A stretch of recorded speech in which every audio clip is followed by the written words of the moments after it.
डाब को, कुसा को 3 जगह पर, पहला द्वार से अंदर प्रवेश करते समय सीधे हाथ पर कहीं पर भी रख सकते। दूसरा,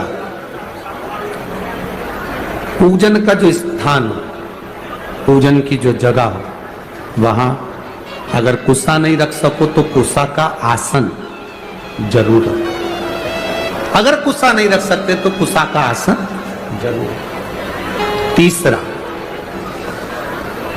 रसोई घर के अंदर जहां पर परिंदा हो, मटका हो, हंडा हो, उसके आसपास में कहीं थोड़ी भी जगह हो, एक छोटी सी भी कुसा अगर अपन ने रख रखी है तो घर में कभी भी बड़ी बीमारी प्रवेश नहीं कर सकती।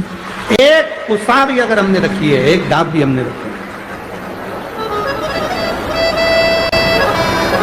हम तो यहां तक कहेंगे, शिव महापुराण की इस पवित्र कथा में आप लोगों से कहना चाहेंगे,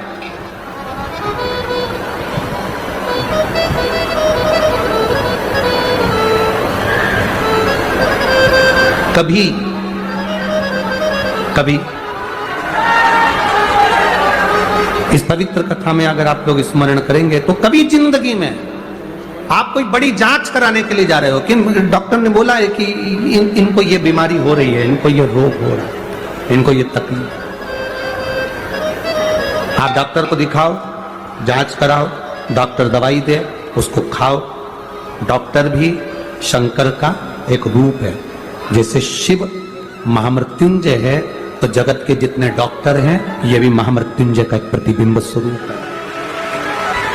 आप इनको दिखाओ, डॉक्टर भी शंकर का एक स्वरूप है। ऐसा नहीं कि तुम डॉक्टर को नहीं मानोगे, डॉक्टर शिव का एक तत्व स्वरूप माना, महामृत्युंजय माना, आप दिखाओ। पर यहां शास्त्र कहता, शिव महापुराण की कथा वर्णन करती है, जब तुम जांच कराने के लिए जा रहे हो, तुम्हें लग रहा है कि डॉक्टर ने बोला है कोई बड़ी बीमारी, ये गठान है और ये गठान, ये गांठ गर्भाशय में आ गई, ये गांठ कहीं शरीर में आ गई और तुम्हें लग रहा है कि ये तकलीफ देगी और जांच के लिए जाएगी, उसके पहले जब आप डॉक्टर की जांच कराने के लिए जाओ, उसके पहले कुशा का जल, अगर महादेव जी की जो जलाधारी होती है, इसमें महादेव जी बने, दिख रहा है सबको? सबको नजर आ रहा है? टीवी के माध्यम से भी आप लोग देखते रहना, ठीक है? ये जो महादेव जी का शिवलिंग है, ये जो जलाधारी है, ये जलाधारी पार्वती जी का स्थान, इसके बीच में एक लाइन है, वो अशोक सुंदरी का स्थान, राइट में गणेश जी, कार्तिकेय जी। शिवलिंग के ऊपर जो जलाधारी रहती है जिसमें से बूंद बूंद पानी टपकता है, ये शंकर भगवान की 5 लड़कियां, जया, विषहरा, शामलीवारी, दौतली, देव, शिव जी की 5 बेटी। जब तुम्हें लग रहा है कि कोई बड़ी बीमारी हमारे शरीर में प्रवेश कर रही है और डॉक्टर कह रहे हैं कि इसकी जांच होगी, उसके पहले कुशा का जल, डाब का जल, ये अशोक सुंदरी का स्थान जहां पर है और शिवलिंग का जहां स्थान है, इसके बीच में जो जगह खाली पड़ी रहती है, इस स्थान पर अगर हम कुशा का जल, डाब का जल चढ़ा देते हैं और उस जल को उस स्थान पर जहां तुम्हें लग रहा है कि इसकी जांच होने जा रही है, उस स्थान को लगाकर जांच के लिए जाते हैं, कभी जिंदगी में बड़ा रोग प्रवेश कर ही नहीं सकता। कुशा का जो जल होता है, डाब का जो जल होता है, ये साधारण जल नहीं होता महाराज जी, इसको साधारण नहीं कहते। कुशा के जल को साधारण नहीं पाते।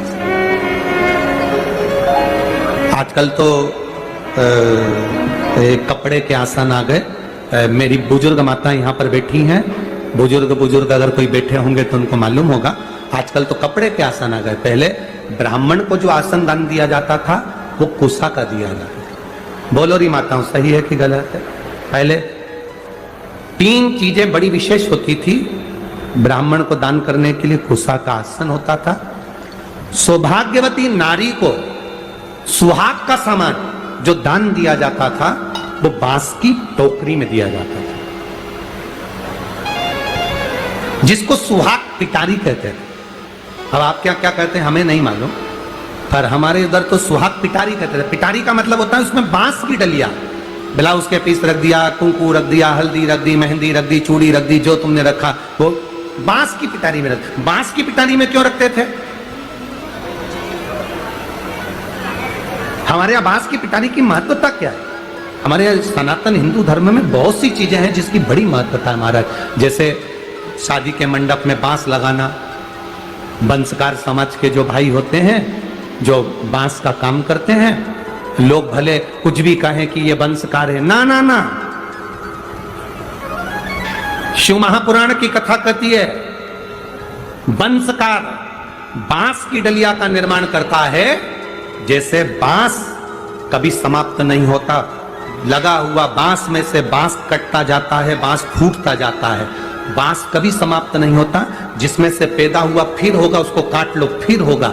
उसी तरह वंशकार समाज जो बांस की डलिया का निर्माण करती है, वो वंशकार समाज बांस की डलिया इस भाव से बनाती है कि जिसके यहाँ शादी में जाए, सुहाग पिटारी में जाए, उसका सुहाग खूब बाबा कृपा बना कर रखे, उसका वंश खूब।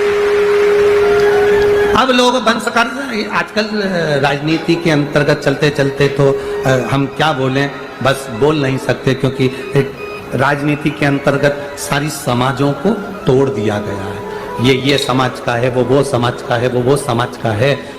पर शिव महापुराण की कथा कहती है ब्रह्मा जी के द्वारा प्रकट हुए मनु और शत्रुपा, इन मनु शत्रुपा की आप और हम सब औलाद हैं। कौन ब्राह्मण, कौन क्षत्रिय, कौन वैश्य, कौन शूद्र, ये सब भगवान की औलाद हैं। इनमें कोई भेद नहीं होना चाहिए, सब एक होना चाहिए। पर थोड़ी सी राजनीति, थोड़ी सी वोट के चक्कर में लोगों ने अपने अपने समाजों को तोड़ दिया। गलत है। ये शिव पुराण रखी है 1 2 3 4 ब्राह्मण, क्षत्रिय, वैश्य, शूद्र, 4 पाए पर ये पोथी रखी है। उसी तरह हमारे ब्राह्मण, क्षत्रिय, वैश्य और शूद्र, ये 4 भारत के वो स्तंभ हैं जिस पर ये पूरा सनातन धर्म टिका हुआ। ये 4 ऐसे स्तंभ हैं जिस पे पूरा सनातन धर्म टिका हुआ है। पर वोट के चक्कर में, राजनीति के चलते हुए आज इन सनातन धर्म को तोड़ने के लिए लोगों ने विचार कर लिया सनातन धर्म ऐसे नहीं टूटने वाला।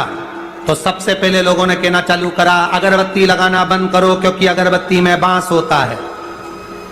थोड़े दिन के बाद ये तुम्हारी अगरबत्ती छुड़ा के तुम्हारे हाथ में मोमबत्ती पकड़ा देंगे और कहेंगे तुम्हारा बाप यही है, अब इसी को भजो, सनातन धर्म को भजना बंद करो।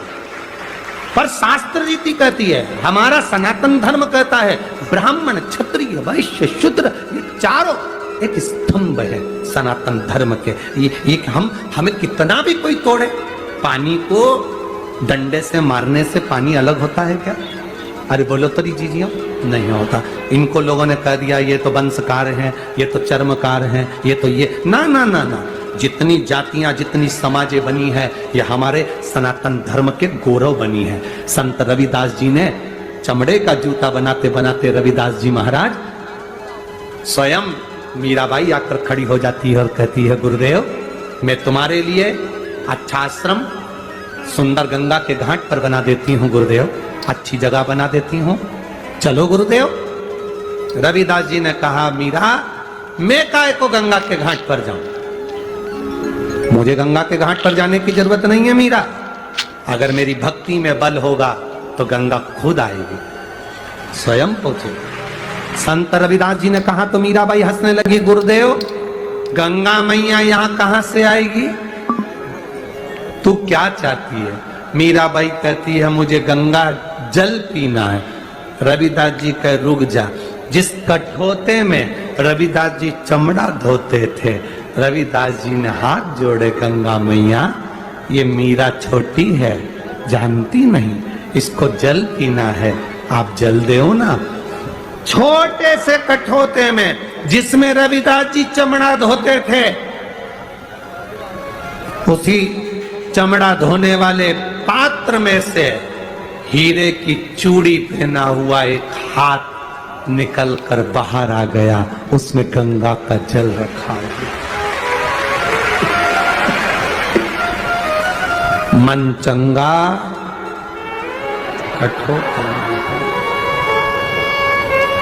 कठोते में गंगा।